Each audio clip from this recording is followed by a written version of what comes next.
I'm Krista Boucher, the Manager of Communications here at Opalco, and this is the member comment period. So members are invited to ask questions at the first part of this meeting.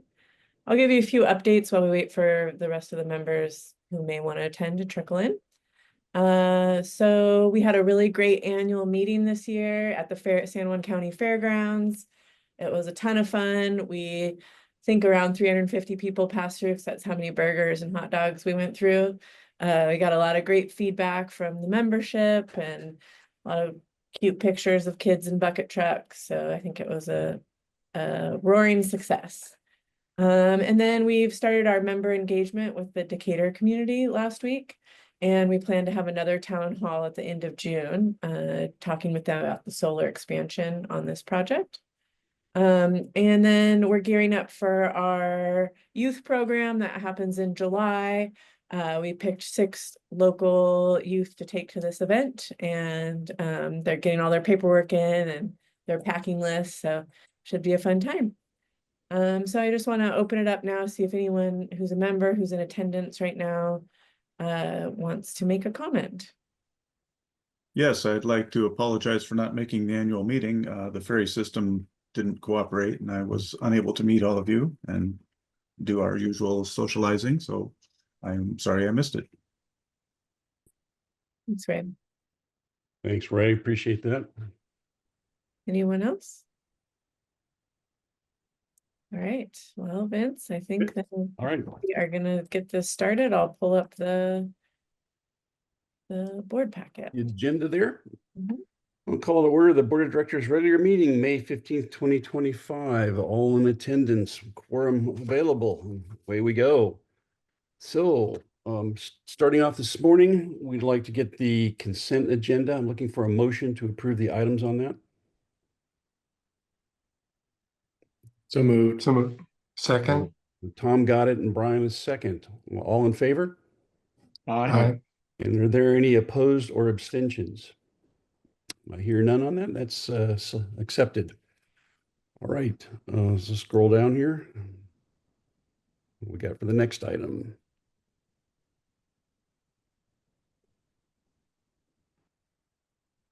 Okay, Foster, this looks like you. You got it. We have it's just kind of an update. We have our credit cards are through our cooperative group called CFC. Everyone knows them, Cooperative Financial or Finance Corporation. We haven't really updated our credit limits, and we're starting to see a lot more travel training and some other things going on. So we just wanted to update our limit for credit cards from 50 up to 100. And with that, staff request the board make a motion to pass the general manager to execute an amendment to the agreement on behalf of cooperative, increasing the amount to execute any further amendments to said agreement as such individual may deem appropriate, and to execute further documents as may be necessary or appropriate to comply with CFC's or U.S. banks requirements. Sorry about the mouthful. Very good.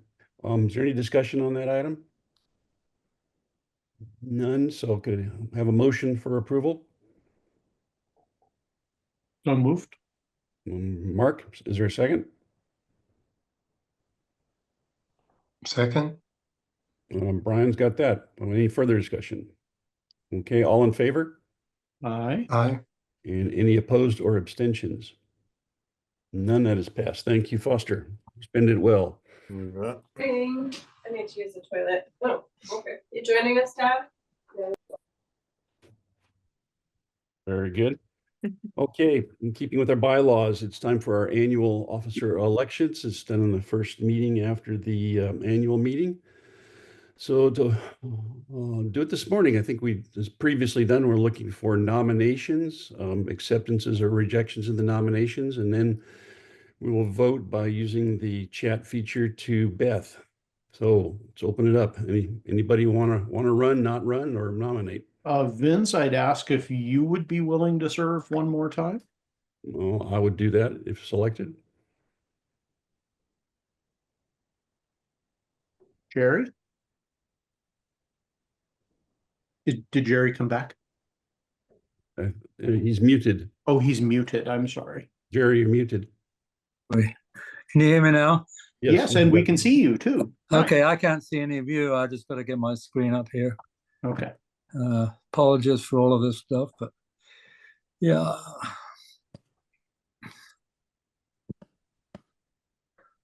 Okay. You want to do this as a slate or one by one on the elections there? Oh, I had intended to ask Jerry what he thought about serving again as vice president, et cetera. So, Okay. Yes, I'm happy to serve again, Mark. Thank you for that okay. question. And Tom, I will as well. okay. Anybody else want to run against them? I do not have the bandwidth to do so this year, but I might in a future year. All right, no other nominations. Let's vote by sending in your vote to Beth via the chat. I think if you can just say yes or no on each one, or yes to all, or no to all, whichever you choose.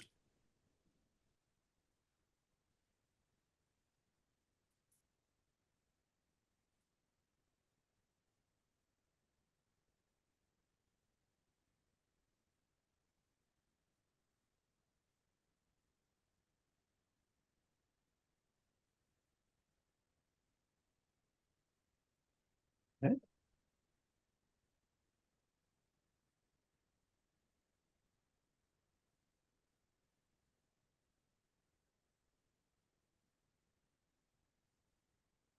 And Beth, if you could tell us when all the votes are in. Jerry, just waiting for you. All right, can I just give you a verbal because I still haven't got my system up running here properly? If yours is a yes, then we have yes from all. All right, it's a yes. Now you all know. So much for secret ballots. Yeah. The envelope is in the mail. Yes. Well, thank you all for being willing to serve again. I know it takes, I know how much time you spend. No, it's all good. Okay. All right. Next item, please. The agenda. Can you scroll up there?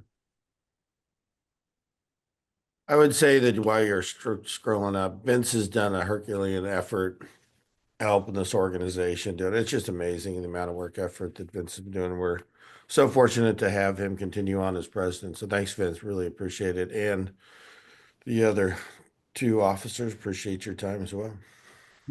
I'm just gonna let everyone know that Vince is ready to take the bar exam right now. Nice. Joel, as I said, I'm not a lawyer. I just play one in front of the county council.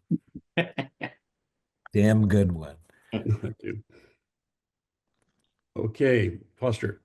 Yeah, what we do is we have a change to our policy 1. And what we're doing is we're going through our rate analysis, as you guys are all familiar with. In fact, that's a topic of discussion we're going to have in a little bit. We wanted to make sure that we provided clarity to our group E3 about the prioritization and the rate setting principles that we're following. So if we can go down to the yellow highlighted area, this is just a new inserts that we have to really provide clarity for him as well as not him, but as E3 as well as our membership on what are our kind of guiding rate setting principles. And this is the first read, so we have another month to come back. I don't know if anyone had comments on it. Yeah, Foster, maybe just highlight, what changes or what's new or what's been deleted or something of that nature for everybody. Yeah, I guess I can. Okay, so this is just a new insert. What we do is we follow what we're obligated to follow, and Joel can help with this as well. We follow rate setting principles as a co-op. So I'll just kind of touch on it in general. So as a co-op, when you form, the reason that we're established is because Puget Sound Energy couldn't possibly make, the San Juan Islands work from a financial perspective. So choose not to electrify it. But co-ops, the way that we work is we're all in it together, and we make sure that we kind of treat everybody the same, and whatever the cost burden is on a particular member, that that cost causation goes into their rate structure. So everyone pays their portion of their impact, if you will, on the system in general. Called a cost of service process that we go through. And we have to also, we're obligated to provide power because we're the only source out in the San Juans to provide power. And so we're obligated to follow the same regulations and not ration power, make sure that we have reliable energy and so forth to provide our membership.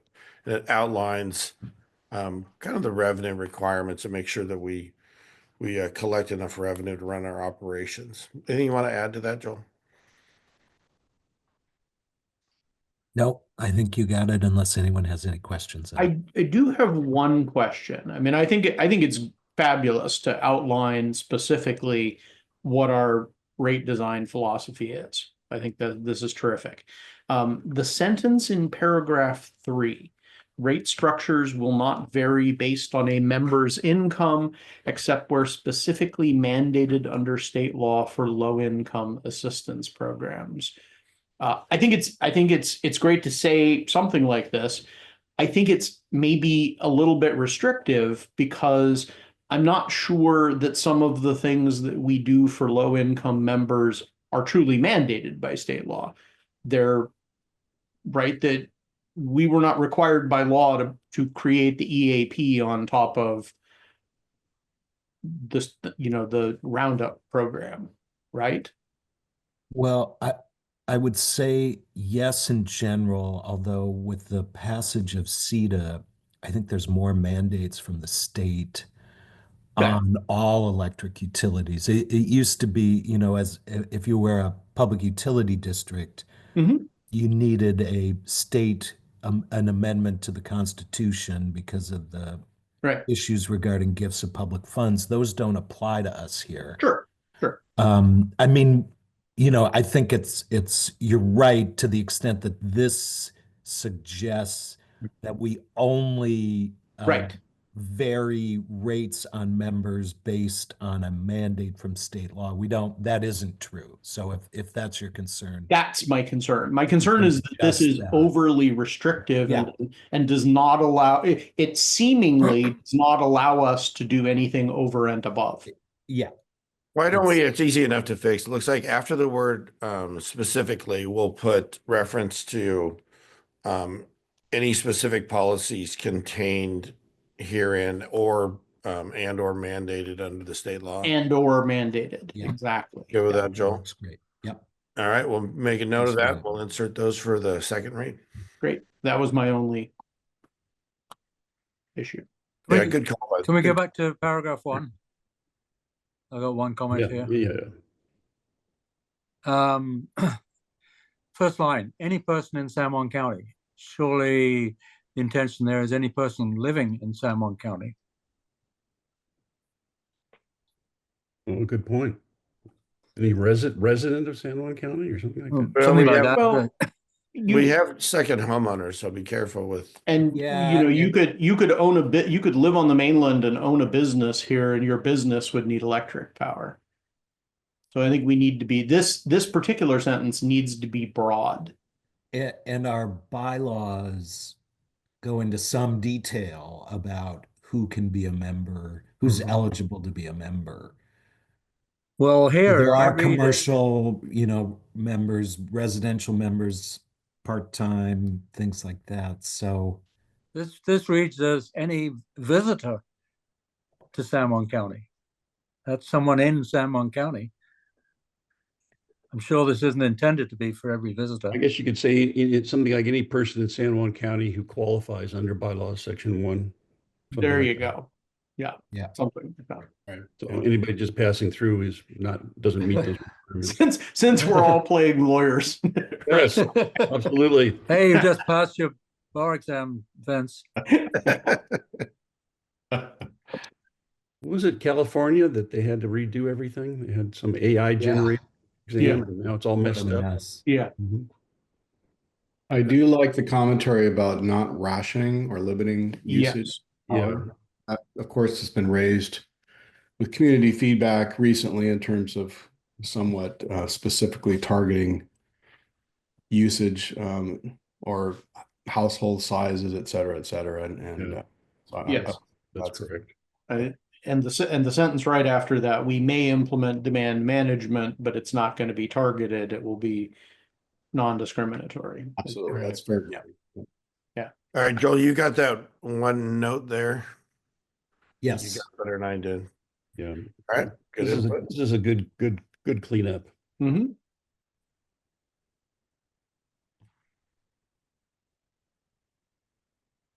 Okay, Foster, what's next? Good, we got a little time. By the way, we have a hard stop with our audit presentation. We go into executive session at 9. So let's keep rolling if we can. Okay, Why don't we get into the financials? Because that's something that we can go through pretty quick. very good.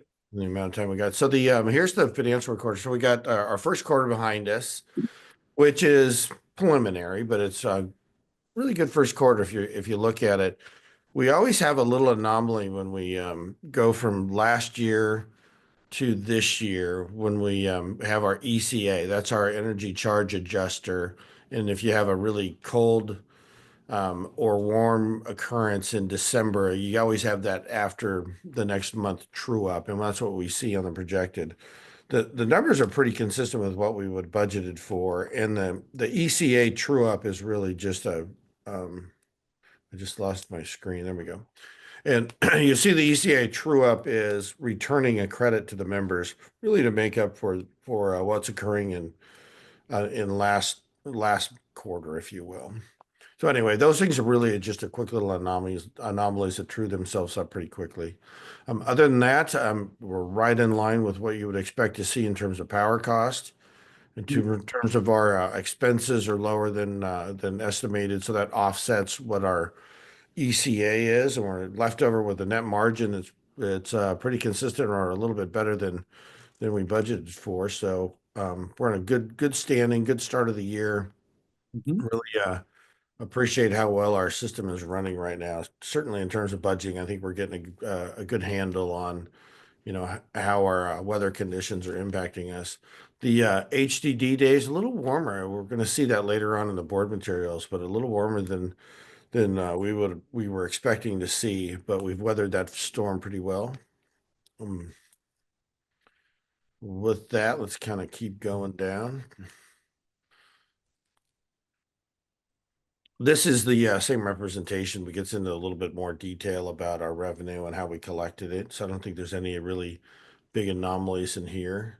Is there any questions about the beginning of the year so far? Foster, I'll put a question in. You probably may answer that later in the dashboard or something like that. But looking ahead for the next 3 quarters, are there any gotchas lurking out there with the potential grants being throttled back or rescinded or something of that nature? You know what? We ask that question literally daily. I know Travis and I always are having a conversation about ARPA funds and other funds that we got on the grant side. Right now, everything's tracking pretty well. I know that the state broadband office has received their money, and we don't see any hesitation on their side yet, but we're very cautious. We always submit as many expenses as we can as we're occurring them. So we get in the pipeline and we get those dollars back. But I don't see anything alarming on the horizon, but every day I know the alarm bells go off and we confirm that everything's still fine and that we're not getting a curveball along the way. Any updates you want to say to that, Travis? No, I think you nailed it. I've actually been surprised. I recently went to Richland for a Department of Commerce. PNNL had a grant workshop over there last week, and it was great. And we've got our eye on some additional grant funds for grid resilience that'll be opening up later this year in Q3. So I've been kind of surprised that there's more availability coming down the road. But for what we have so far, yeah, we're pretty secure in that. Yeah, and the stuff that Travis referenced, a lot smaller numbers, but remember it's on a statewide basis, so it's not like we're competing on a broader level with with the country on the list. So hopefully we can get some of those funds as well. Great, thank you for that. That's a good update. Okay. Some of the curves you guys are used to seeing for the years. It's really interesting, how much weather impacts our financials. So I always like to really track our heating degree days. You can see where it's really interesting. The actuals are starting to go down. We had a pretty warm March area. You can kind of see that blue line all of a sudden diverge from the one on the top left graph. And that's something for us to really keep track of. When it gets really warm, the revenue really that we expect to see during the cold winter months are really impacted now that we're out of that, so it's a little safer. It's really interesting when you look at the profile of our cash flow at Opalco. We follow the same trend line, and whether it goes really high or really low in the winter times, in the winter months, either January, February, or at the end of the year in November, December, those can be really anomalous, right? They may vary a lot, but the summertime really doesn't. So we're getting into, even if we get warmer weather conditions, we still be able to weather that during the summertime. It's those 2 months at the end of the year and the beginning of the year that we really are impacted with financially. Let's keep going down.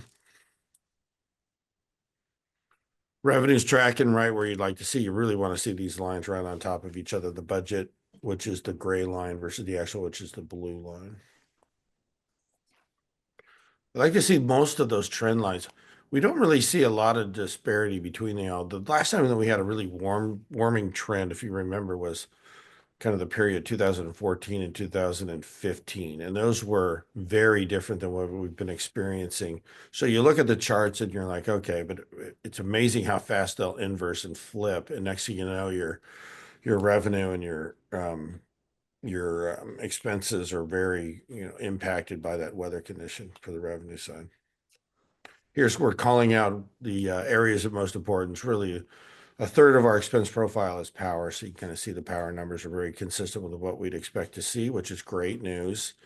We've been really successful, and I'm really proud of everybody here, is we've been able to weather some of the load growth that we've experienced, the fundamental, take weather out of the conditions. And we know that we have more people spending more time on the islands, but we're offsetting that with energy efficiency and rooftop solar. We're really seeing that. We're starting to see it in the numbers.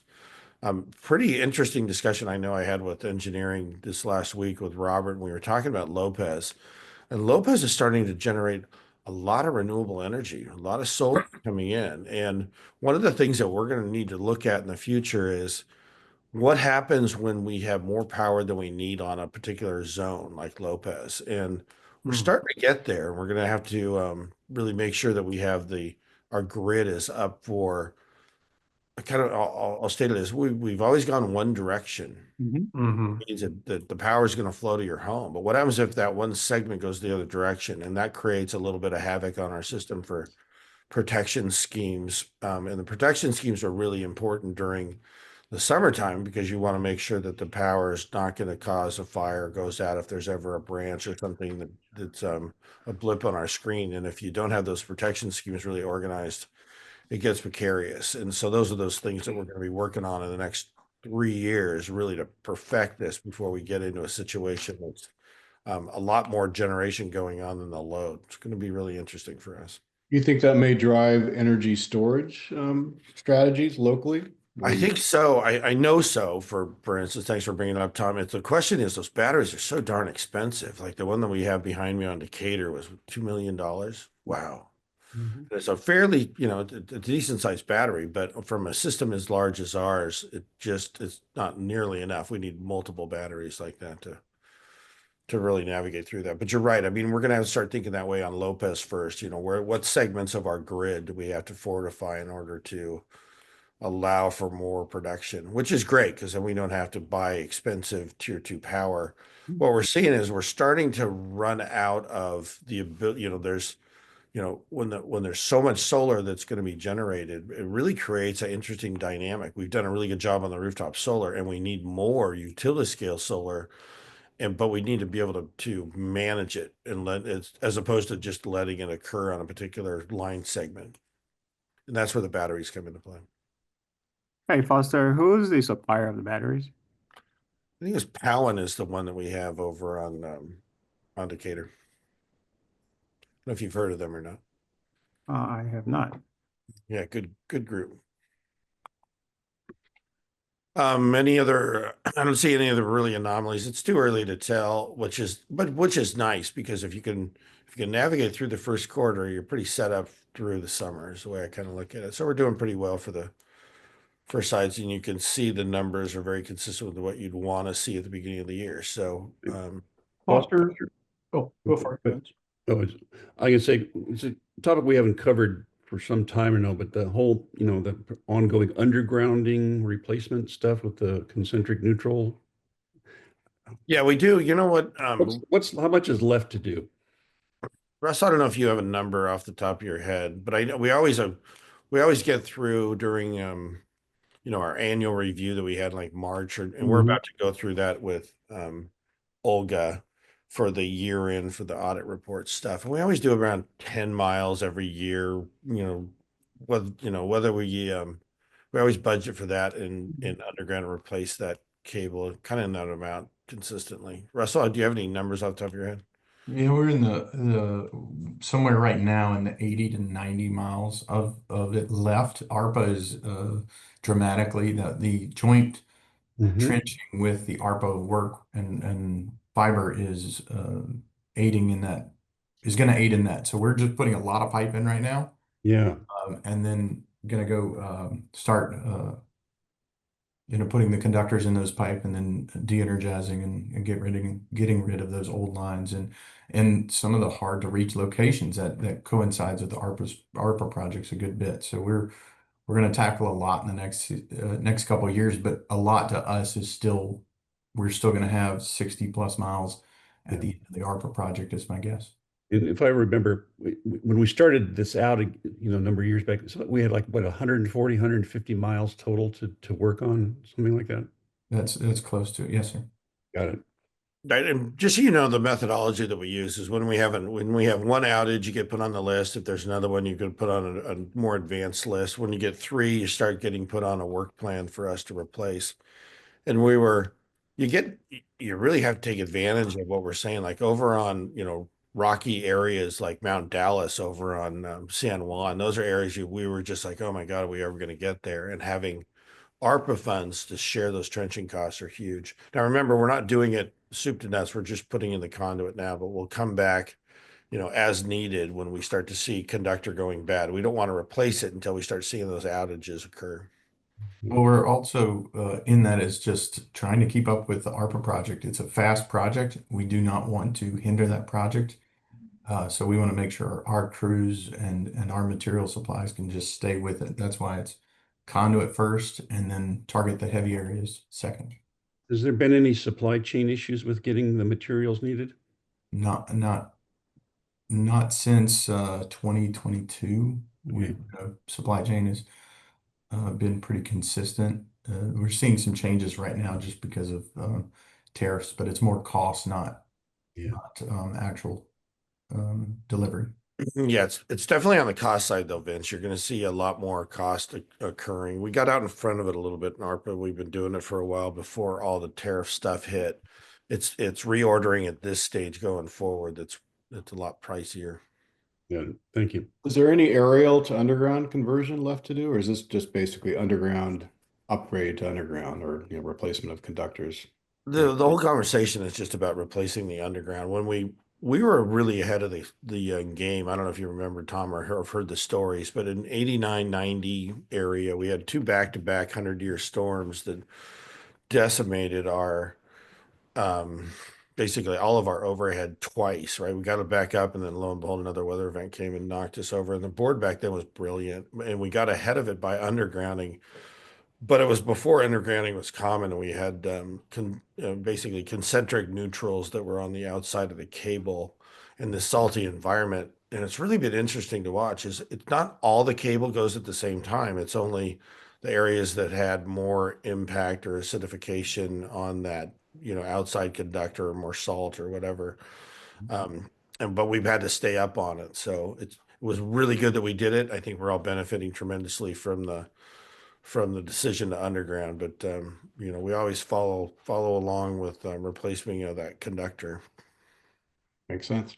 Yep. Any other questions? Good discussion, by the way. I like these little sidebars. I had a question about the OpEx variance, is that partially due to positions we haven't filled? Is it just in general projects being behind? I'm not saying you should spend more money, I'm just wondering what the variance is.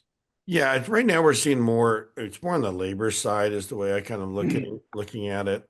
Okay.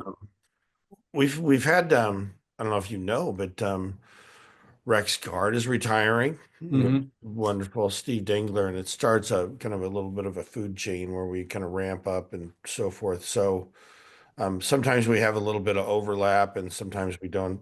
We have a little bit of delay in the hiring side. And I think there's a little bit of the delay stuff going on.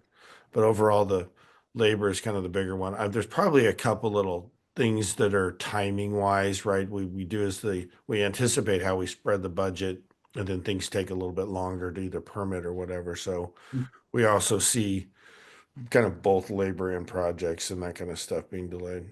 Anything you want to add on, Russell, on anything that's been delayed on the OpEx side? You'll also see is the notes on line 23 that says distribution operations. A lot of these things are because of the capital intense projects that are going on, like the joint use with ARPA. We're actually having to shift efforts away from expenses, which is a little unusual. And then having better weather has changed the profile of the year too. So crews are able to get back into construction faster this year. Yeah, Mark, to get into some detail on it. So you look at like I like the example that you just used, Russell, line 23 or whatever, the small line, distribution operations. Whenever we do more work orders, then we transfer it away from an expense labor.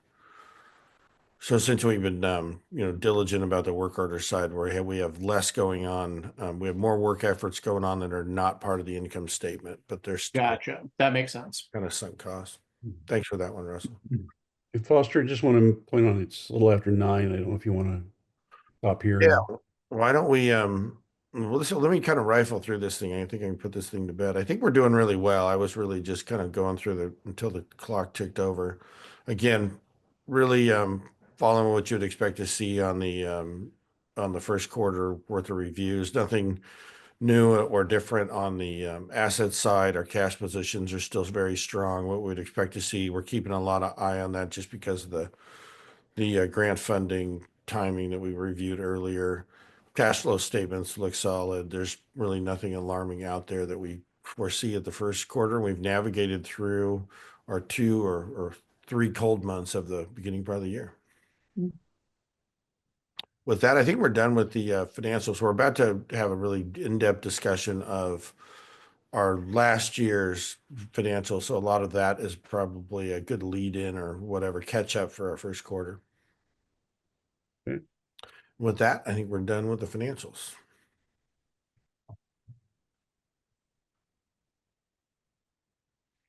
And why don't we, is Olga here? Yeah, she's in the meeting. Okay. Olga, thanks for joining us. Good morning. Good morning, everyone. Good to see you all. Welcome. I'll do a quick little lead in. It was nice to, really have a good audit. We always work well with Moss Adams. They have automated so well that we're able to really coordinate well with a portal that they set up between our 2 groups. We've been kind of embracing that solution through the pandemic, and pretty soon we're going to have you back out here and in person and be part of a board meeting. But we'll do that. But maybe we can do that next year, Olga. That would be great. That would be great. My team keeps asking about coming on site and checking things out and, make sure everybody's still there and things are working as we're seeing in the financial results. So we'll have to make that happen next year. That sounds good. I don't know if we have your presentation. If somebody could, by the way, we have to get into executive session before we. Yeah, we need have to this go review. session. We have a few members, so What we're going to do is we're going to go in executive session. The board's going to review the materials. Then we're going to come back out. The board will either approve or not, depending on what the board's desire is.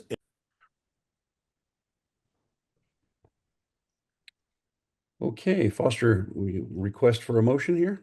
Do we have people in the waiting room? Yeah, we can invite They've them. been moved back in. Ah, gotcha. Great. Okay, so we're recording again, back in regular session. Staff requests the board to make a motion to approve our Opalco's independent audit report for 2024. Okay, board having reviewed the audit reports, I'm looking for a motion from one of our members for approval. So moved. Let's see, I think Brian got that one. Who's second? I think maybe Mark, perhaps? Is that I think right? it was Jerry, maybe. Yeah, it was me, Vince. I'm Very sorry, I good. lost Okay, my so- video again. Great, so Brian made the motion and it's been seconded by Jerry. Any further discussion? So I'll call for the vote on that. All in favor? Aye. Aye. And are there any abstentions or negative votes on that? I hear none on that. So once more, congratulations, a successful audit. We have approved the report on that, and thanks to the team and Olga for the professional and diligence put into that. We so much appreciate, really doing an excellent job on that. It's so important for the organization, and it's good to see another year gone by. As Thank you. Thank you, Olga. As a follow-up, Vince, this information is going to be submitted in a taxable form. So we're going to do our 990 report based on the information that has been collected. That's our next step. And then we'll be putting on our website once the 990 is reviewed and approved and submitted or posted on the World Wide Web. We'll put this information on our website as well. Excellent. Okay. So let's move on with our agenda. Next item, I think we're going to finish back up where you, Foster. What's next? The next one we is Paul out there for E3, Russell. Yes. And I don't know if Hi, Ari everyone. are in the Very here too. Okay. and Ari's Good to out see there you as all. well. Yes, Ari should be on, if not joining any moment. Here he is. There he Okay. is. Great. Well, we can dive right in. We're excited to share some updates on our analysis related to the rate design portion of this work. And today we'll be focusing specifically on the residential sector with some additional analysis on other classes to follow. So you can go to the next slide. A quick outline for today. We wanted to first just start recapping the cost allocation analysis, highlighting a few key points from that work that we covered last session. Then we can walk through the rate design options we considered and go through the development of the specific rates we're looking at today. Then we will show some example bill impacts for residential customers and conclude with some key takeaways and recommendations and next steps. So next slide, please. So we wanted to recap and really emphasize and clarify some points from the COSA that we presented last board meeting. And to start, first want to emphasize that existing rates today are based on the cost allocations from the prior COSA from 2018. And so with this update to the COSA this year, there are some changes to the cost allocations in the way in which rates recover costs by customer class. And in particular, there have been a number of changes over since 2018. So the first key update in the COSA is to reflect changes in customer class growth over time. And if you see this chart on the table on the bottom left, that's really showing how residential and commercial customers have changed, and both in terms of the number of customers in each class, the contribution of those customers to Opalco's system peak, and also change in annual sales. And so you can see, for example, the residential class has grown pretty dramatically in terms of contribution to the annual peak, around 41%, while the commercial class overall, including the small and large classes, have overall decreased. So the chart on the right is showing the result of those changes. Well, I should first mention, so there the changes in the customer class, and there have also been, some other additional changes to the COSA methodology to better align with, certain cost category allocation to align with standard practices. But what these changes result to are on the right. This shows the blue bar is showing the 2024 estimated tariff rate revenue based on approximately existing rates today. The yellow bar is showing the updated cost allocation from the COSA. So you can see, for example, on the left, that the residential costs have increased around 6% due to these changes in both the growth of residential class and also some of the changes to the COSA methodology. And I know we've discussed before potentially considering reassigning certain customers, such as very large residential customers that could be assigned to the commercial class. That's not something we've evaluated directly here, but we still wanted to make point of that for something to consider in the future. Next slide, please. And then also first, before getting into the rate design process, we also wanted to contextualize the specific study here in terms of broader rate design. So the specific study that we've been working on for the cost of service is referred to as an embedded cost of service analysis, which is the most common type of COSA. And what that means is that it's really focusing on costs that Opalco already incurs to serve its customers, such as costs from existing infrastructure. In contrast, you could also consider a marginal cost of service analysis, where you focus on costs of expanding system capability, incurring new investments to serve additional customer load. There are also different types of rate design objectives you can consider. In this specific study, we really focus on improving revenue certainty for Opalco, particularly during warm weather years, and also developing rates that better reflect underlying costs and more fairly recover system costs. But you could also consider rate design objectives that focus more on encouraging load flexibility and compensating customers for providing load flexibility. And then lastly, there are many different rate elements you can consider, and some of which we talked about last session. But the ones we're focusing on today are really related to changes to the customer charge designs and potential introduction of different demand charge designs. But similarly, in terms of encouraging load flexibility, you could also consider rates such as time of use rates, critical peak pricing that may be appealing to consider in future work, such as when the BPA contracts are updated in 2028.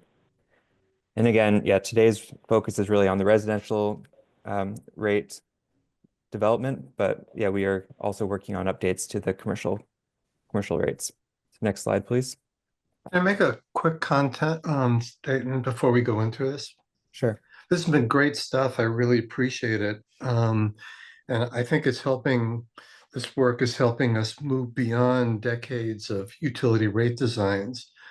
And there's lots of interesting things that could be done, as you just said, that I really appreciate that we're going to focus on what we should be doing now. I appreciate that. And let's get into the details. Great. Yeah, thank you for that comment.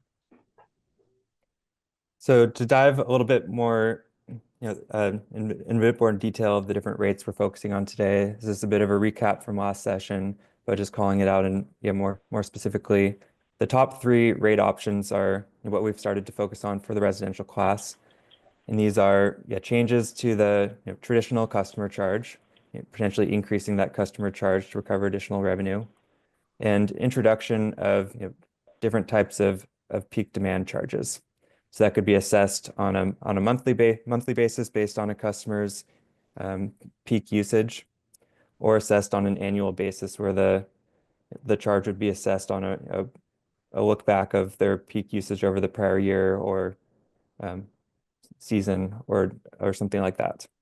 There are other designs that we looked at or considered and discussed last session, including a declining block rate, charges based on the size of the customer, and an electric charge adjuster. The electric charge adjuster, is similar to the power cost adjuster in place now, but would be implemented to ensure that, additional revenue that's required is collected. In terms of the size-based charge, we did look into this and noted that, for the residential class, over 95% are already on a 2 amp service. So there wasn't much differentiation there for that class. So we haven't, directly modeled these other options currently, but they are options we're still considering and want to keep at the forefront. Next slide, please. So this slide, I'll there's a lot going on in this slide, but I'll try to walk through it step by step. So what this is showing is how is the range of different residential rate designs we evaluated and how they're developed. So the chart, the bars on the top, the red section is referring to energy related or volumetric related costs. The yellow is referring to demand related costs, and the blue is referring to customer related costs. And these different percentages are showing, for example, how you can, if you assign 23, so the bar on the left is showing, the outcome of the actual COSA. So trying to reflect how costs are actually assigned and related to for Opalco's system. If you assign, all of the energy related costs, which are 23% of Opalco's costs, to the volumetric charge, that would result in about a 4 cent per kilowatt hour charge. That's shown on the bottom. If you assign all of the demand related costs, or 38%, to a demand charge, that would result in about an $11 per kilowatt charge. And if you assign all of the customer related costs, 39%, to a customer charge, that would result in about an $82 or $83 per month charge. But of course, as we've talked about before, there's different rate design objectives that could lead you to deviate from the actual COSA allocation. If you look at the existing section just to the right of the COSA informed allocation, that's showing how rates today are collected. So 73% of Opalco's revenue or costs are recovered via a volumetric charge, while only 27% are collected via the customer charge. So you can see that the volumetric charge is really recovering, a significant share of Opalco's fixed costs, both customer and demand related. So next, moving to the customer charge in the blue box. These are a few different ways you can adjust the cost allocations to arrive at different customer charges. If you, for example, assume that or assign all of the customer related charges, that 39% there, to recover via a customer charge, that would result in approximately an $83 per month charge. And you can see that the volumetric section decreases and the volumetric charge decreases to around 11 cents per kilowatt hour. If you further increase the customer charge to around $122, that's reflecting recovering the customer related costs as well as 50% of the demand related costs. And that further reduces the volumetric charge to about 8 cents per kilowatt hour. If you actually recovered 100% of the customer and demand related costs, that would result in about $162 per month charge. We didn't include that here just because that would be a very significant increase. Next, going on to a few different variations of a demand charge. In this case, we still have, we keep the existing allocation for the customer charge, that 27%, so it stays at about $60 per month. If you introduce about a $2 per kilowatt demand charge, which is approximately 20% of all the demand related costs, you can see that, the volumetric charge decreases a bit to about 12 cents per kilowatt hour.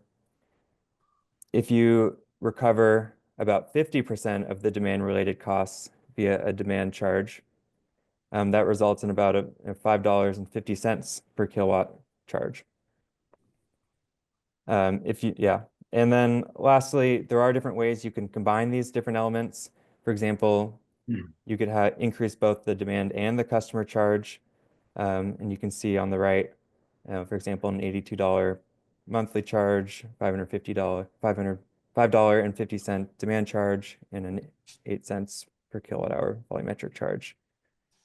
So these were just, to illustrate a wide variety of ranges of rates, and some of these do, vary widely from the existing rate. In this analysis, we do model the rates that are shown in the boxed sections, but there are, of course, different combinations that we could continue to consider.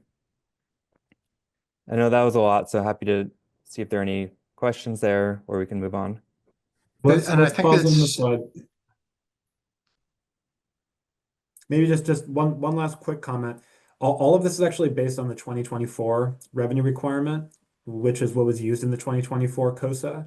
And so I do just want to flag that clearly, that if we were to update this to 2025, all of this would increase by about 6%.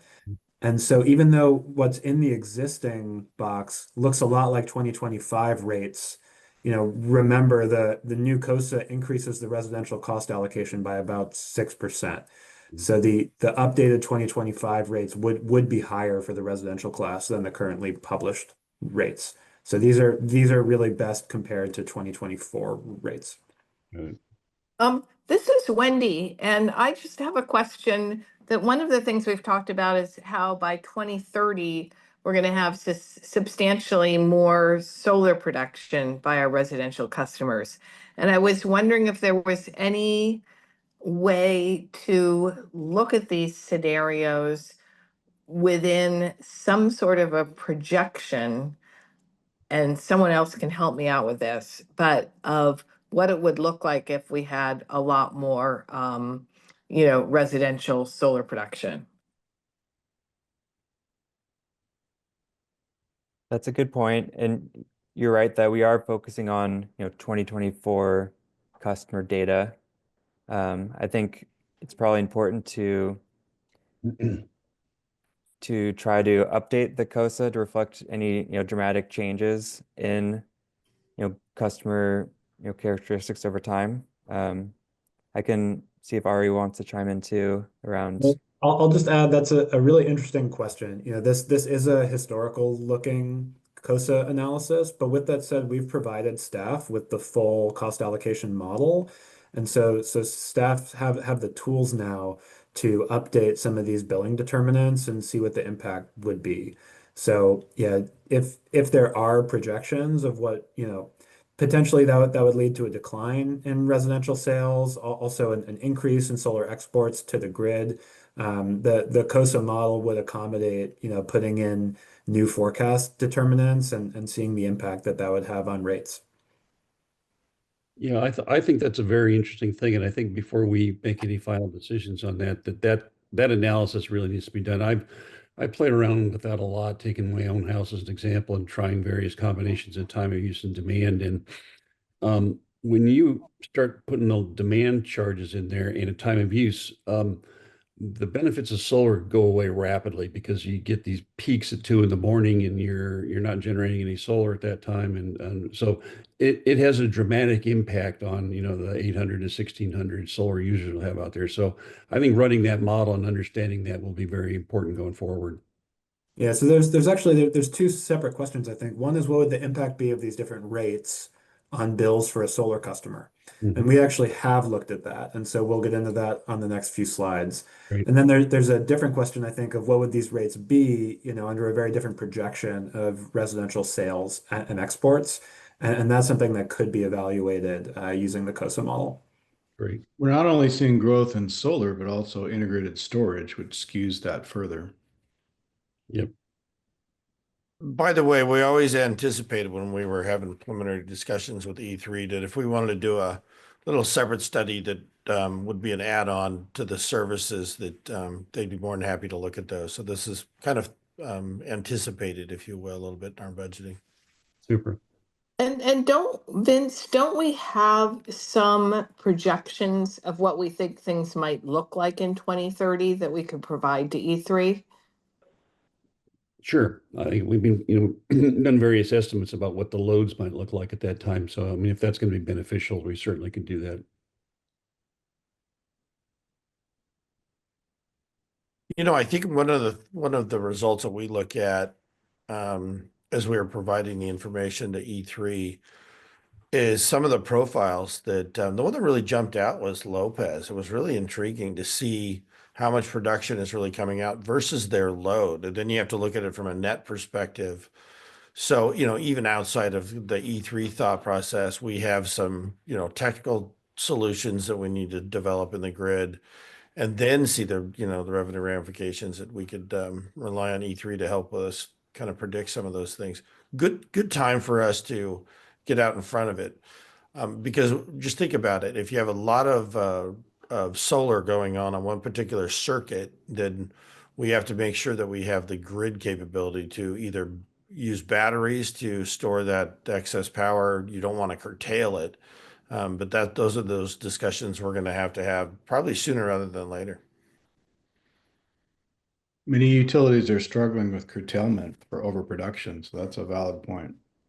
I talk to KIUC over in Hawaii periodically, and they literally just curtail. They'll just turn off their meter if they don't have a use for it. It's really hard to for them anyway to try to figure out how to reroute it around to something else, because they've already gone through some of those battery technologies, and it is going to be something that the industry is going to have to grapple with.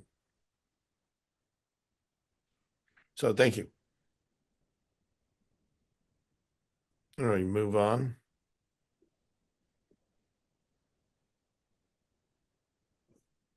Great.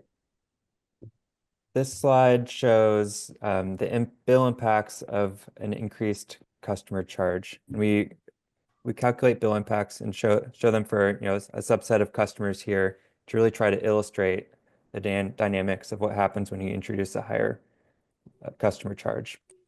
So the chart on the left, if you start first just on the bar, the section on the far left, where we have 3 rates shown. We have the current rate, which is based on that estimated existing 2024 rate. We have mid customer charge, and then a higher customer charge. And then for the four subsections of this chart, then show a small customer, an average customer, a larger customer, and a solar customer. And first we want to point out, focusing on the small, average, and large, is that the impact of a customer charge is really a function of the customer's gross energy usage. An average customer should actually see little to no impact in the bill, because the rates are designed to be revenue neutral. But if you consider a smaller user who's using less energy than the average customer, that customer would actually would see increases in bills, because the charges are shifted towards a customer charge and away from the volumetric charge. Looking at a larger user, the bills would actually decrease, because you're shifting away from the volumetric charge, which is previously the larger portion of their bill. If you look at a solar customer on the far right, this is an interesting case. The solar customer that we're modeling here actually sees a slight bill reduction under this customer charge. And that's because, for one, this solar customer in particular is a high energy user, and there's no change assumed to the solar export credit. So this customer really does actually resemble a larger customer and follows some of the similar dynamics that we see in the large customer just to the left. So a takeaway from this is that it might also be important to consider a reduction in the renewable generation credit in addition to a higher customer charge. Interesting. And then lastly, thinking about the energy assistance program, in order to mitigate impacts for low-income customers, some of which are low usage customers, I think it will be important to also considering increasing the EAP and increasing that credit to low-income customers. And we want to point out that that is OPALCO's practice is to do that, is to increase the EAP by the amount of the customer charge increase. One more note on the solar customer. So this is a customer on the residential renewables tariff, right? So that's the newer like net billing design that has a differentiated export credit. And so that's why this customer actually appears to be like a large user, because the gross utility sales to this customer are actually high. And then the value of their export credit isn't changed by this rate change. Whereas if we were to look at a legacy net metering customer, the impacts would be pretty different. That customer would look much more like a small customer because they're billed on net consumption, and based on net consumption, yeah, they're a smaller customer. Yep. So one thing that I think is going to be we need to move further in the analysis is it's one thing to have averages, but everyone's different. And if we have some sort of demand charge, it's going to be very different within small customers and average and so on. So the average, obviously, not surprising where we came out here, but individuals could have very different impacts. Yeah, I'd like to see the variance in each of the categories. Right. And I think we're going to have to actually do some analysis of some 50 or 100 members and see how they look within those groups. Because to me, that's actually more important than the average. Indeed. So we agree 100%, and we'll get to this on the next slide. But basically, for the customer charge, we think these like representative customers are very indicative of understanding the bill impacts for different sizes. Whereas for a demand charge, it's much more complicated, and each customer is going to look a lot more distinct. And these kinds of archetypes are going to be less applicable. So yeah, we won't be able to say the same way that the impact on all small customers would be the same. We do have energy usage data on, I believe, all of OPALCO's residential customers. I think because that's how the current billing system is set up. I think on the demand side, there may be less monthly demand data available for residential customers because that's not currently part of the billing system, but we could get to that later. So yeah, this slide is showing similar to before, but showing the impacts of the demand charge. And we wanted to call out a few key points here. And we first want to really emphasize that the purpose of potentially introducing a demand charge is not to encourage behavioral response.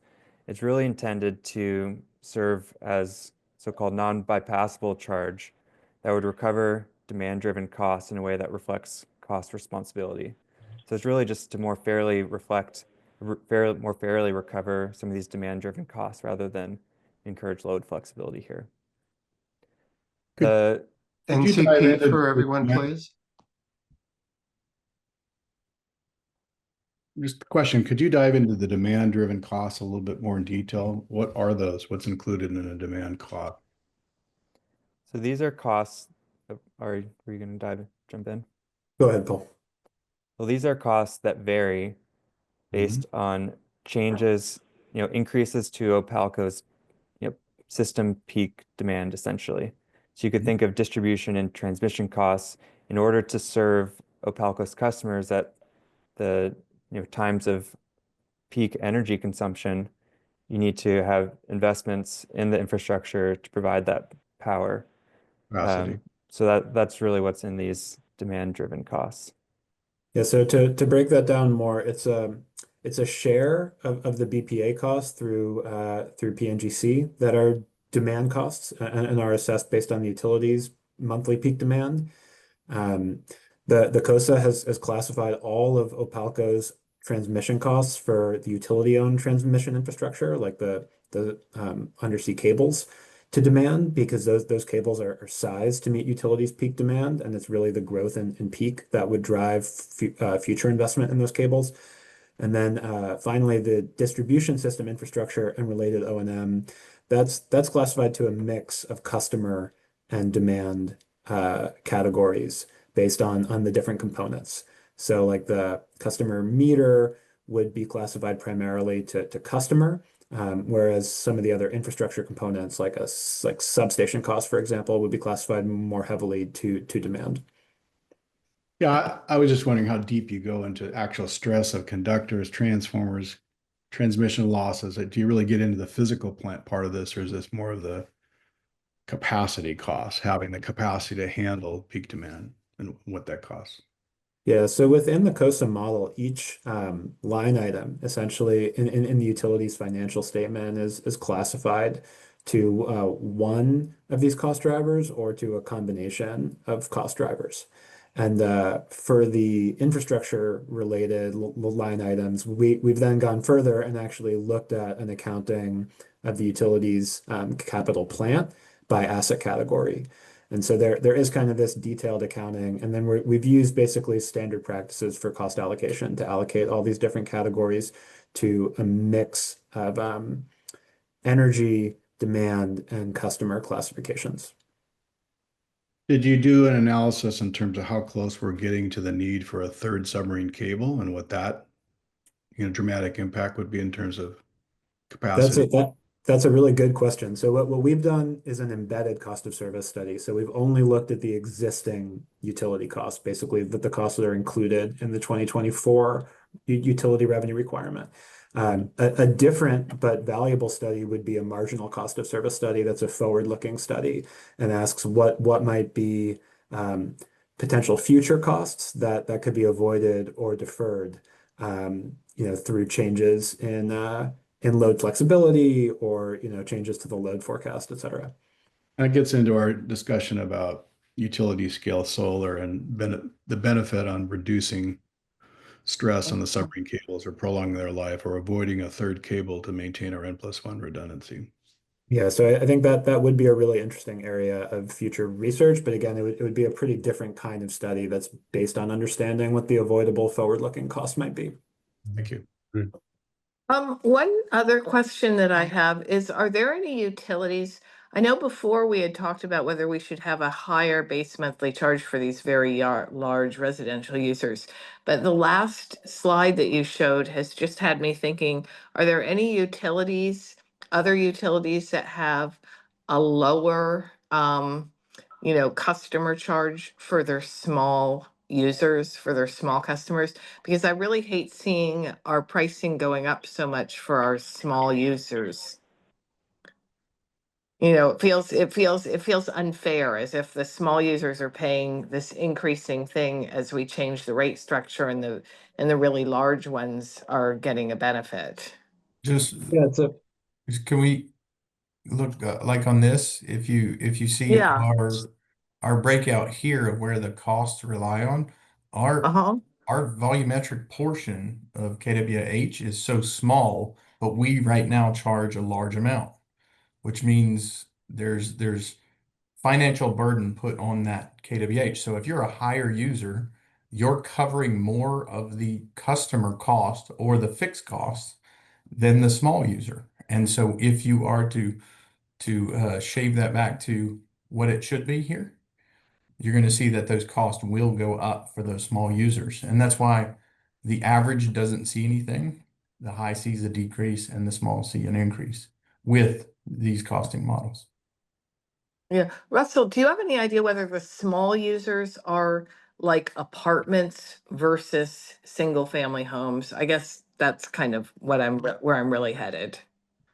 It's really all over the place. It could be someone who has a single service for a gate or a well pump that they decided to put under a residential rate, or they have a shop service. It varies throughout. We can't single it out to say it's a light user for an apartment. It could be somebody who is a all gas home, uses wood heat.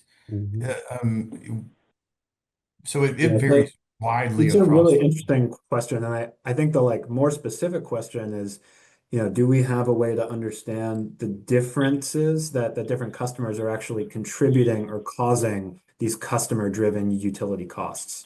And so starting with your question on the very large customers, to the extent that there are customers who have a greater than 200 amps service, like those customers potentially are contributing more proportionally to the customer-driven costs.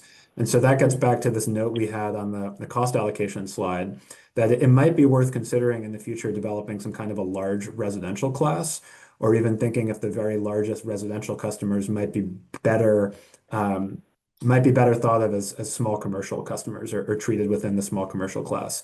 Like if there are customers who have like a 500 amp service, for example. On the small side, there are utilities that have smaller customer charges for multifamily customers, recognizing that multiple customers are sharing the same service.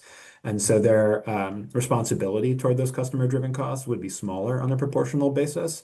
I think some of the municipal utilities in California might do this, like the city of Burbank, for example, but I would have to check my notes on that.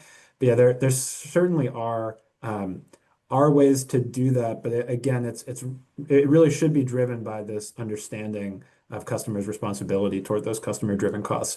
So to the extent that the small customers are single-family homes with their own 200 amp service, they just have low usage, potentially because they're legacy net metering customers, or because they rely on a lot of fuel for heating, they would still be contributing to the same amount toward the, No, toward no, those customer-driven I costs. understand that. I didn't know if we knew who they were, or if they were potentially people in apartments or multi-family. So, no, thank Yeah. you. No, it's a great question. Just So to go one back, thing, but it is a costing method, and we have to understand where those costs are coming from. So as our demand costs and fixed costs are higher, the smaller users are less contributing to having the doors open and providing maintenance costs or offsetting maintenance costs. And that's why you see that shift when you change the model, or go back to raw cost of service. Yeah, good point. One And I think last, even, oh, go ahead. well, no, we've said that these demand charges. So NCP means, I see this question in the chat, means non-coincident peak. So it's a charge that's assessed based on the customer's monthly peak, or on some other measurement of the peak, but not necessarily based on whether that hour overlaps with the utility's peak hour. So every customer's monthly peak would be assessed independently. And to the extent that the peaks are driven by winter heating, then they would be likely to overlap with the utility's peak. We've said that these demand charges are generally thought of as non-bypassable. They're somewhat hard for customers to manage through behavioral changes, but customers can manage them through investment decisions, like, for example, through energy efficiency upgrades to their homes, through investing in really efficient, like, heat pump-based heating equipment. So the demand charges can help to drive peak reductions through other ways, although perhaps less so through specific behavioral or like operational response.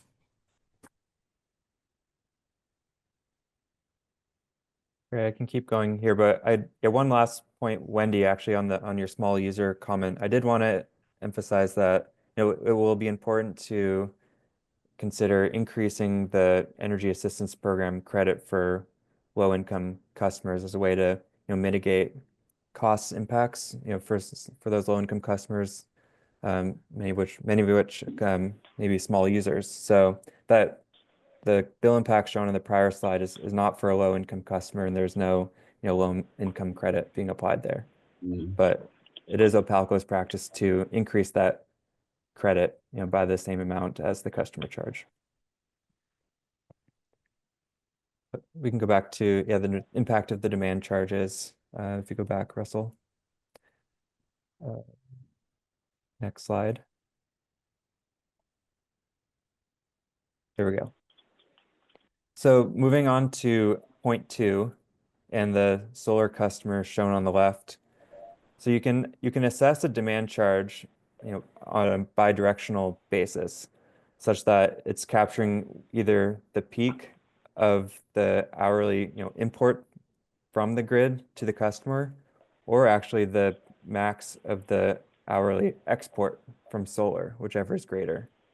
So in this case that we're modeling a solar customer that has both high winter imports and high summer exports during the times of greatest solar generation, that actually can result in a relatively high demand charge assessed throughout the year. And so you can see that shown here in this average monthly bill. And then moving on to point 3, this is a different story compared to the customer charge, where the customer charge was a little easier to assess the directional bill impacts, whether it's a small or large user. In the case of a demand charge, it's a bit more complex in terms that it's not as related to the customer usage, but more directly related to the customer's load factor, which really means, how peaky is that customer's load? Do they have a relatively flat profile over the year? In which case it would be a potentially lower impact or even decrease on the customer's bill. Or is it a very peaky, customer where they have, hours of the day that their, load is much higher than on average, and that could result in a bill increase. So I think, yeah, as we've talked about, this would be a case where it would be really interesting to look at a more, diverse set of more numbers of customers to look at, the distribution of bill impacts. It's a little harder to assess just based on, the average or general usage profile. What size of solar customer did you select in terms of their KW generating capability? Was this an average, or did you pick a big residential solar generator or a small one? We're kind of in the average realm where it was the average usage and 6 to 10 kW system array on the rooftop. Okay. Thank you. So these demand charges that are shown here are assessed based on monthly peak demands. We've talked about before how it could actually be assessed on an annual or seasonal basis, for example, based on the maximum load over the past 12 months. A benefit of this would be kind of smoothing out month-to-month volatility in bills, and also recovering costs more directly from seasonal customers who might only be present during a few weeks or months of the year. That's not shown on this chart here. We do have some additional analysis on this customer. It might not be in this deck, but that's something we can share to help illustrate what that would look like month to month. Yeah, we're going to get to that after we analyze commercial in the coming time, I think. Yeah, and one more note on that. If you did imagine like an annual or rolling demand charge instead of one that's assessed every month, the actual demand charge level would be lower to recover the same amount. So you could recover the same amount of revenue with like a $1.20 or $1.50 per kW annual demand charge that you would with a $2 per kW monthly demand charge. And that's because for customers, it would get kind of locked in at that winter peak, and then it would assess that throughout the rest of the year.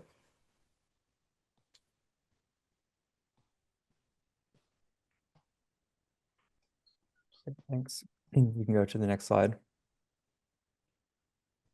So here's pivoting to a slightly different idea here, which is really related to trying to improve the transparency of customer bills. And this was an idea, that came from Opalco staff that's really interesting. That would be, to more clearly show and break down the customer charge on the bill into clear components that reflect, what the customers are actually paying for on their bill. So what's shown here on the bar chart are, you could imagine a residential customer charge, and this is based on the different types of costs that are included in that charge. So around a third of the costs are directly just from capital equipment, the depreciation of those investments, interest and margin related to those capital investments. Sorry, was there a comment? No. Okay. Another third is related to operations and maintenance. So operating the distribution infrastructure and maintaining the distribution infrastructure. And then there's a number of few other categories you could consider, taxes, insurance, and business expenses, customer services and billing, administrative costs. Those are a bit smaller share that account for the remaining third. So this is just, a way to better communicate what customers are paying for and increase the transparency of the charges. Yeah, And of just course, to these spell this out really clearly, like instead of a $60, charge that says monthly customer charge or member service charge, this would be like a $20 charge that says capital equipment, $20 charge that says operations and maintenance, $13 charge, taxes, insurance, business expenses. So the customer could kind of see these different charges itemized and understand that these are cost components that don't vary based on their usage. And of course, these categories could be, adjusted. This was a starting place to, try to illustrate what this could look like.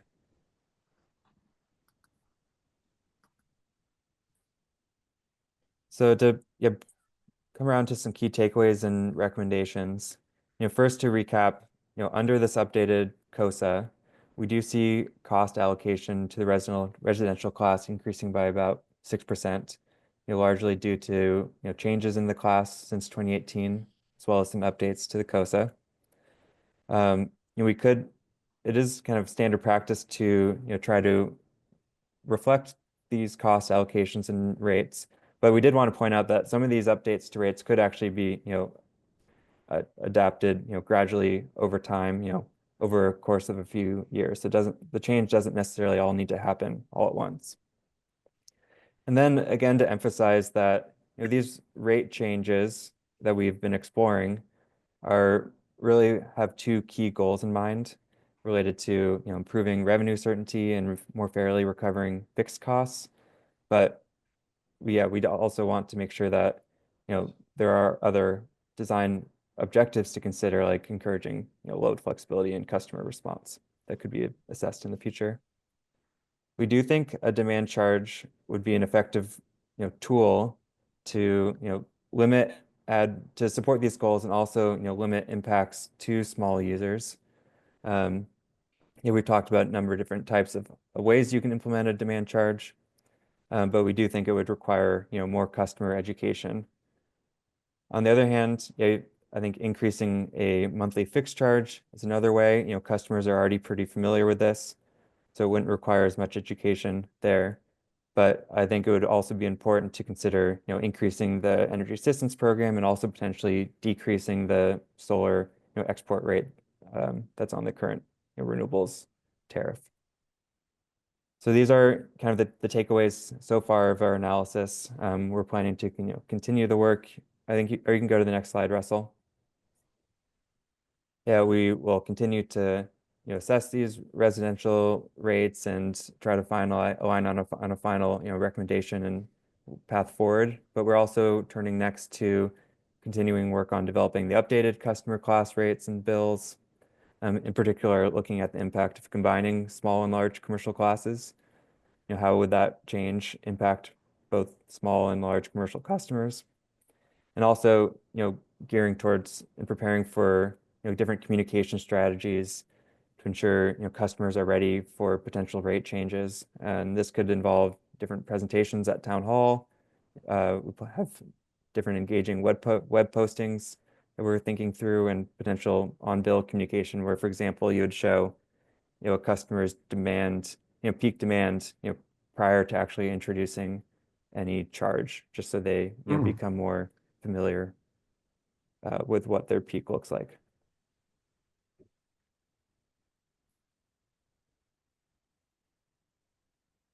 I can stop there. Yeah, we're happy to take any additional questions or comments if there are any. But we look forward to continuing to discuss with you all and share additional updates as we make more progress. Super. So this is Wendy. Can I just have one sort of final comment from just talking to other members and hearing? I think the demand charge is really interesting, and I'm digesting your how that's impacting these rates. But one of the things that I hear a lot from our full-time island resident members is a concern about the people who only spend a few weeks a year on the island. And so therefore, they're not, you know, paying because of our rate structure where we have the low base charge and then the cents per kilowatt, they're not using that much power, but they're getting the advantage of the low base charge. So when you're talking about the different ways of rolling and averaging out the demand charges, my question is, in which way would it lead to more fairness around supporting the infrastructure fairly for all households, including the very high percentage of households on the islands that are only used part-time? I would say that, having an annual rolling charge, it would recover more costs from seasonal customers. And, that's important to reflect, if customers are coming during times of, Copalco's system peak, such as, during the winter, which is, times that could be driving increased demand related costs. I think, making sure that those costs are recovered from seasonal customers and would more fairly be recovered through an annual or the rolling charge. Except Demand the- charge specifically. Oh, sorry. Oh, I just wanted to know if you can kind of include those customers in your bullet points on some of your materials so I can remember them more Absolutely. clearly as we discuss this. Thank you. Well, one more thought on that is that the higher customer charge would also recover more revenue from those customers. I mean, on like a sales basis, those, seasonal customers are actually small customers. So I think the small customer grouping is complicated because it may include, low income customers, it might include multifamily customers, but then it might also include large legacy renewables customers and seasonal customers, both of whom are actually like small net users on an annual basis. Right, but if they show up on Christmas, it's a big hit for the system. Right. So that kind of an annual or like 12-month look back demand charge. And as Paul noted, we're putting together some additional materials on that. But that could basically like lock in a demand charge for the customer that they'd then be expected to pay for the next 12 months. Except that it also, I mean, we know a lot of our seasonal folks are not here necessarily at the winter time, right? We have a lot of seasonal folks who are obviously here in the good weather months, which means that they would be locking in, say, their August peak, which, kind of works the other way. So I think we would need to basically pick a random sample of seasonal of customers we believe to be seasonal and look at the reality of that annual demand charge and see if it really works out the way you're suggesting it does. One thing, at least in my analysis of those seasonal folks, is that because of how they have to set their houses for the winter, they still are winter peaking, and it would ratchet for their winter usage. So you still have to make sure your pipes don't freeze, things like that. They may cut off their water heater, which is usually their constant usage point, but their heaters in the winter usually drive their winter load, and then they sometimes have caretakers or folks that come look after their house to make sure that something's happening. They'll cut on the heat, and it would catch those intermittent peaks in the winter months. Okay, that's fair. I think at the end of this too, we're also going to be looking at approaches to address that. So good feedback. We'll look at service sizes and some other approaches as well and try to figure out what's the right balance there. We like the fact that you bring up that discussion. So right, and that's really why it's important to do some data of maybe a couple hundred members and see what it actually looks like. Right. Yeah, I want to see the distribution. You bet. Excellent. I have one other thing, the possibility of combining small and large commercial. What do other utilities do? Do they have large residential, or do they group them together?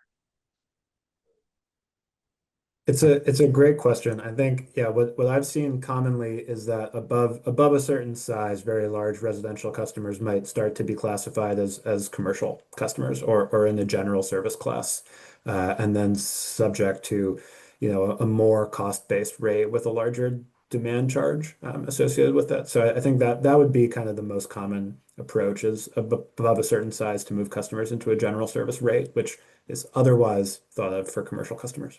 Yeah. Great, that's helpful to see. Yeah, I One think at the end of this process, we're going to end up in a kind of cleanup, if you will, Brian. But we want to make sure that we have the direction of the board to do so. But Ari's right in line with what our thoughts are too. Maybe a demand component, switching them over to the commercial seems more appropriate than not, at least at this stage. And then Well, name it something generic like that, just to keep people from complaining that I'm not a commercial. Right. That's why the name counts. Right, the naming counts, yes. And I'll just say there's not a right answer here. I think, there are utilities that have like 60 rate classes, and that's probably too many. I think there's an argument that 4 or 5 rate classes might be too few, but there's not there's not a right answer. It really depends on how differentiated the customer base is and kind of the level of complexity in the tariff book that you're open to accommodating. Right, I've seen there are actually some co-ops that have 50 different capacities. Wow. No, thanks. Thanks, Ari. All right, great work. We really appreciate that. It's interesting and gives us lots of things to think about. So thank you. Absolutely. All well done. Appreciate your presentation. Thanks everyone for the helpful discussion. All right, Foster, take the wheel. Yeah, where are we? Do we You finished the financial aspects, right? Yeah, we're done with the financials. I inserted this in the discussion item, Vince. I know you spoke with the county council on some things that are that Paco's struggling with. You want to provide an update to the board? Just real quick, I just wanted to give an update. We've been working diligently for months now with the county council and staff on this stuff, and it's got to do with the comprehensive plan. And our experience with the comprehensive plan in the last go around on the thing was it's sausage making. It's a mysterious process, and there's some very critical things we have to do. So I want to read the comments that I made Monday morning to the county council to give you a sense of things. We started out, we had 3 minutes because they were looking at the utility element specifically that time. That was the last element that they're reviewing before they take the entire second draft and start their sausage process. So it said, I'm Vince DeCunis, a resident of San Juan Island, currently president of the board of directors of Opalco. This morning, I want to highlight some concerns with the second draft of the comprehensive plan that merit attention before adoption. First, based on actual count, the plan contains 473 pages, has 136 goals and 681 policies. This is up from 200 in the previous. Many of these policies rely on non-directive verbs like consider, encourage, support, or promote. It's language that lacks clear obligations. This volume and vagueness creates a document that is difficult to apply consistently, creates a prioritization and integration challenge, and makes incorporation into the Uniform Development Codes a difficult task. Second, the plan includes internal conflicts, especially between the utilities element, the climate element, the water element, and the land use and resource land sections. The utilities and climate elements acknowledge that the county's growing need for energy and resilience.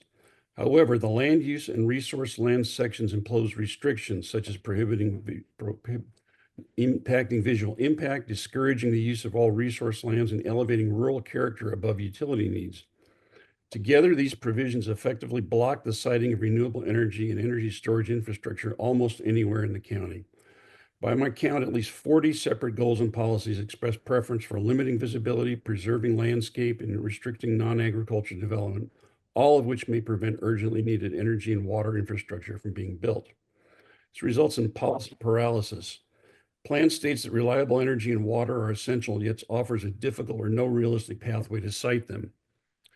Third, the plan fails to set clear goals or policies to ensure that water and power infrastructure will expand to meet the needs of the projected 5,000 additional residents by 2045.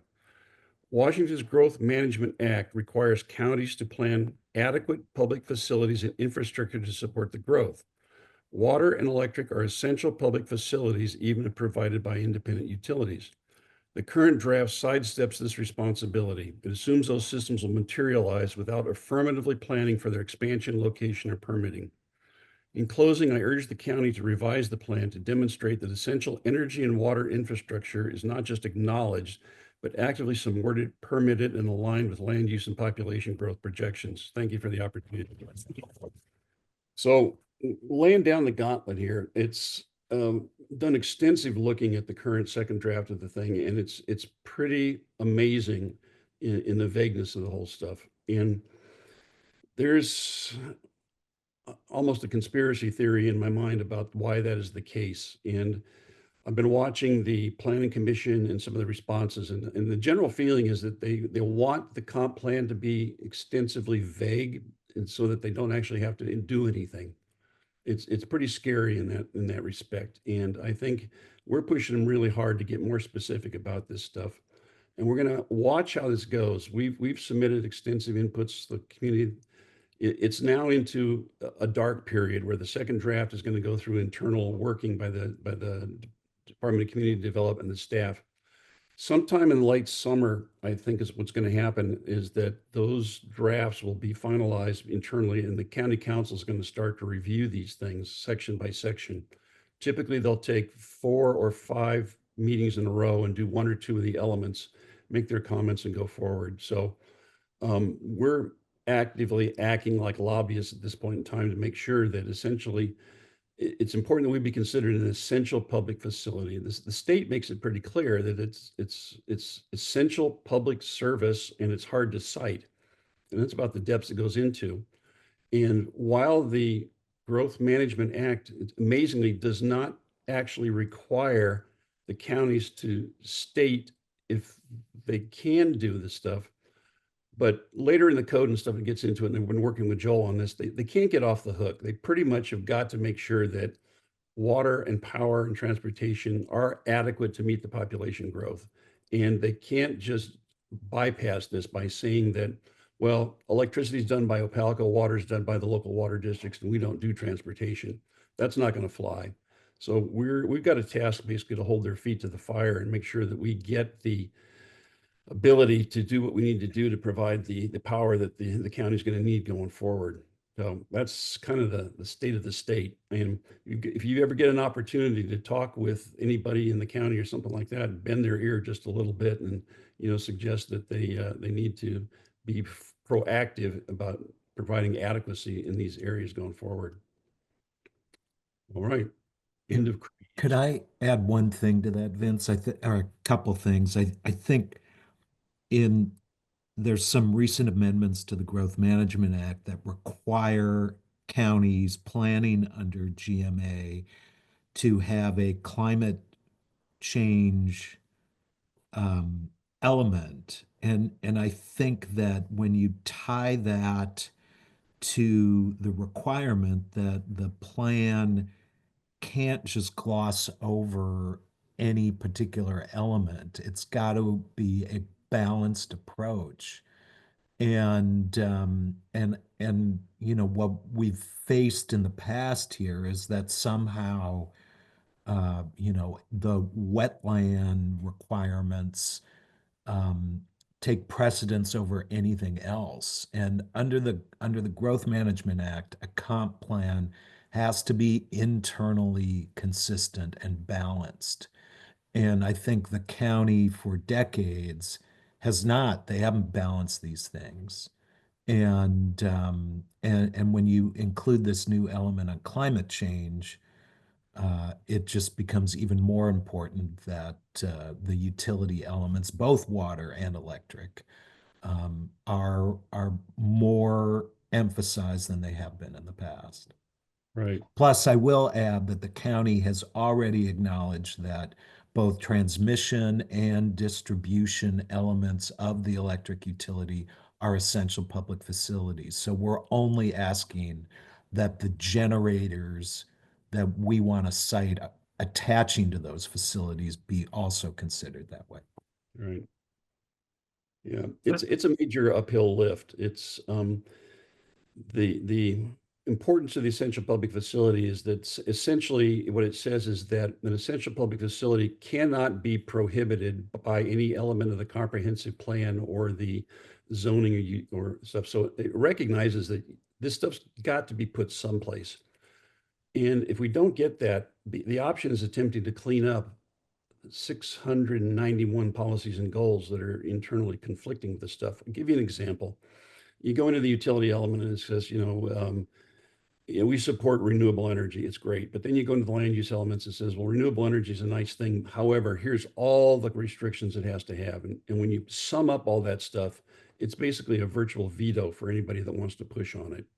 So that is a challenge. And we're not unique in that. That's a statewide problem. It's a nationwide problem that this transition to renewable energy is facing the environmental and the NIMBY and the degrowthers, combined. So we got to win.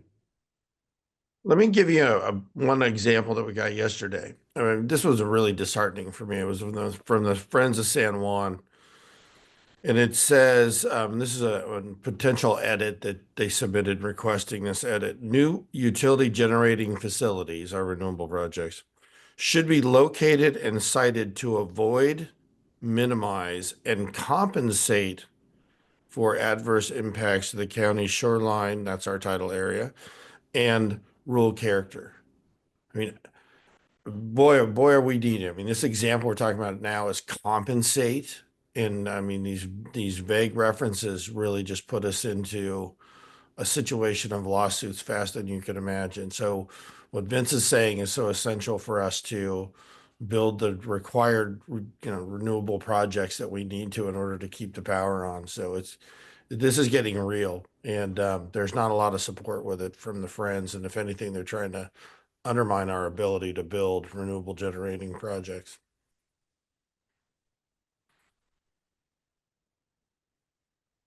Okay, so stand by with the work continues. Given that. Yep. All right. Foster? Yeah, thanks for that, Vince. I think we're just ready to kind of rifle through the dashboard rest of our materials. Mm-hmm. And kind of roll it down, if you will. Russell, I think you're still screen sharing.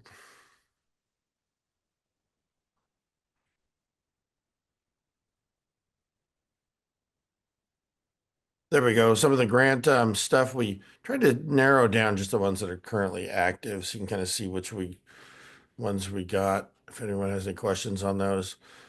Again, I think we're treading water. We got the grants that were approved, and we're looking like we're in good shape, despite some of the other drama going on with some of the federal grant stuff. Finance, we just went through. We're looking pretty good at the beginning part of the year. Don't need to go into that one anymore. I think we've done a good job, really prepared. Let's keep going down. There's a really good chart coming up right here. It's like, look at this little trend, this little tail that we're at, right? So this is the heating degree chart that we look at all the time. And we want to be in the middle of the road, right? We want to be where we estimated our power HDD. So an average weather year would be that yellow line, if you will. If it's really cold, you're going to be more up to the line that's the blue shaded area. If it's warmer, you're going to be at the lower red zone. And we're more tracking to that lower zone right now, which is something to just note going into it. Now, fortunately, we managed through the beginning portion of the year closer to the yellow line than we were in the red line. So we were able to kind of dodge that, but watch that tail as we go forward. It'll be really interesting to see. You'll see a lot. Looks like there's going to be more of a warming trend, and we're actually starting to see more of that red bar on the right chart below. And that's going to be a reason, that we're going and trying to make adjustments to our rates, is to make sure that we collect the revenue that's required in those warm years. That's going to be really crucial for us. I mean, I think we got some really good approaches with E3, and we'll be presenting those as we go. Let's keep going down. These are our assistance funding programs. Still love it. I mean, we do a really great job making sure that we take care of our own, our membership and the low income people. So you see the stats that go along with it. We're in that range of 500 to 600 people. That is what we help in the low income program assistance. Really proud of those programs. That and Project PAL, which is the one down below, that's the more related to a one-time only heating season, but still really beneficial. LIHEAP is going to be, by the way, LIHEAP is going to be, it's been a really good program, but I wouldn't expect their funding to continue on as much as it has in the past, but we'll see if, we'll see where that goes. But that has us a little bit nervous, just so you know. Energy savings, doing really well. We're getting into the rebates that we've done over the years. You can see where we are. Those are good Bonneville rebates. Our interconnects, we're up to 877 solar arrays. That's pretty noteworthy. We're really seeing the impacts this year, this summer. And our Switch It Up that we just can't say enough about. We're in the $22 million level right now. In 2025, we're looking good. I think we peaked out at about 2023, and we're just at the beginning portion of the year. But there's a lot of incentives that we have, and a lot of people are taking us up on the ductless heat pump, the heating side, as well as the solar and storage component. We're over, gosh, $9 million now on the solar. What we have left to spend is the $25 million range. Travis has been talking to the RUS folks, looking at an additional submittal as we start to run a little bit lower on those, on the funding available for our Switch It Up program. Love the program so much. We want to really start relying on it more in the future. So hopefully we can get another big loan tranche out of RUS. I know that's going to take us a period of time. They have to go through some federal issues before we get appropriated, and the federal appropriation cycle is always a little bit disconnected right now, but hopefully we can continue that on. Annual business meeting was really fun, as Krista alluded to earlier.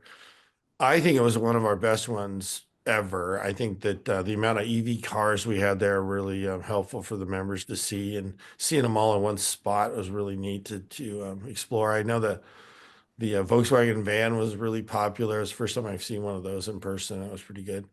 Loved all the little kid events that we had. The bucket rides at the bouncy house and all that other stuff was really well received. And I don't know if you guys have any comments or any words of wisdom to improve that, but send them our way. We'd be more than happy to incorporate those in. So the next time we go over to Lopez will be better. Well, let's see. Krista mentioned the youth rally, so that's going forward. We're really getting the word out. I think we've done a lot of good. I know Vince and I have been on the road doing a lot more videos than ever before. We haven't seen the results of the Channel 13 Fox News report yet on our title project, but we're expecting that. Channel 5 News got a little bit dramatized. I think they were a little sensationalism oriented towards the Decatur Solar Project, but I think we've had some really good outreach that on May 10th, we went over and had a really good discussion at the schoolhouse over on Decatur Island, and listened to some concerns we had about expanding the solar project. That's kind of my screensaver behind my ears, expanding the solar project over there to cover just what they would need in terms of future electricity load growth. So we've answered a lot of good questions. You kind of see those. We have good information that's available, and we'll be providing those members that are curious even more information on Decatur about it, you know, the implications of increasing that solar array over there. And with that, I think we're done here. Super. Vince, we can go in. I know we have a couple of executive session items to review. Yeah, we'll do that in a second. But so is there any questions or comments from the board members? I did, the last thing is I might as well talk it through, was the Rock Island. Rock Island service connection. So we have at the tail end of the board report and the revenues to go along with it. The ARPA funds, we got the grant funds that are still there through the State Broadband Office of Washington, are really turning out to be such a great win for us. We have between RDOF, ARPA, and some BEAD funding, we're looking at close to $27 million of funding that we expect to continue on. It's going to be relying upon the fact that those grants continue on. But boy, that's going to get us some people that were going to be hard to connect if we didn't have those grant funds. So really excited about that. Yeah, that is super cool. Great.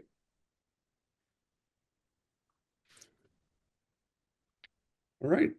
I don't know if there's any other follow-up questions. So, okay, we'll close out our regular session at this thing, and then we're going to move back into executive session again and take a couple of moments there and stop recording now.